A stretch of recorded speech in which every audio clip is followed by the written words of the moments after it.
Hi అండి. వరలక్ష్మి వ్రతం ముందు రోజు మనం సిద్ధం చేసుకోవాల్సినవి ఏంటో చూపిస్తున్నాను. ఫస్ట్ పూజ దగ్గర ఉండే బ్రాస్ ఐటెమ్స్ అన్నీ కూడా నీట్‌గా క్లీన్ చేసి పక్కన పెట్టేసుకోండి. వీటితో పాటుగా పూలు, పళ్ళు, అరిటాకులు, తమలపాకులు, మామిడాకులు, అలాగే గాజులు, బ్లౌజ్ పీసులు, ఒక 2 కొబ్బరికాయలండి కలశం మీదకి దేవుని దగ్గర కొట్టుకోవడానికి.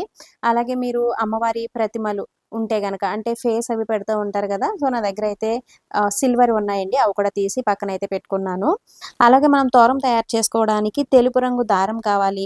అలాగే విడి దూది కూడా కావాలండి. వస్త్రయుగ్మం తయారు చేసుకోవడానికి విడి దూది కావాలి. అలాగే కథా పుస్తకం కూడా పక్కన పెట్టుకోండి. అలాగే అమ్మవారి రూపండి. మనం కొనగలిగితే కొత్తది కొనుక్కోవచ్చు. లేదంటే అంతకు ముందు ఇయర్‌ది ఉంటే గనక ఆవు పాలతో శుద్ధి చేసి మనం ఆ రూపు కూడా అమ్మవారికి ఉపయోగించుకోవచ్చు.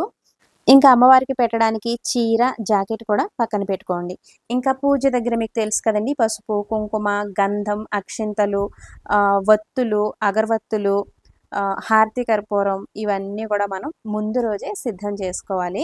చక్కగా ఈ దేవుని దగ్గర బ్రాస్ ఐటెమ్స్ అన్నీ కూడా మనం ముందు రోజు నీట్‌గా క్లీన్ చేసి పెట్టేసుకుంటే, ఇంకా ప్రసాదాలు తయారు చేయడం అయిపోయిన తర్వాత, మనం పూజ దగ్గర ఒక్కొక్కటి అన్నీ కూడా సర్దుకోవాలనమాట. పూజ దగ్గర ఫస్ట్ ఏ విధంగా సర్దుకోవాలి ఏంటి ఇదంతా కూడా నెక్స్ట్ మినీ వ్లాగ్‌లో అప్‌లోడ్ చేస్తాను. ఈ చిన్ని మినీ వీడియో నచ్చితే గనక లైక్ ఇచ్చి చూడడం అస్సలు మర్చిపోవద్దండి. Long video link channel name కింద ఉంది. ఎవరికైనా ఇంట్రెస్ట్ ఉంటే గనక చూడండి. Thanks for watching. బాయ్.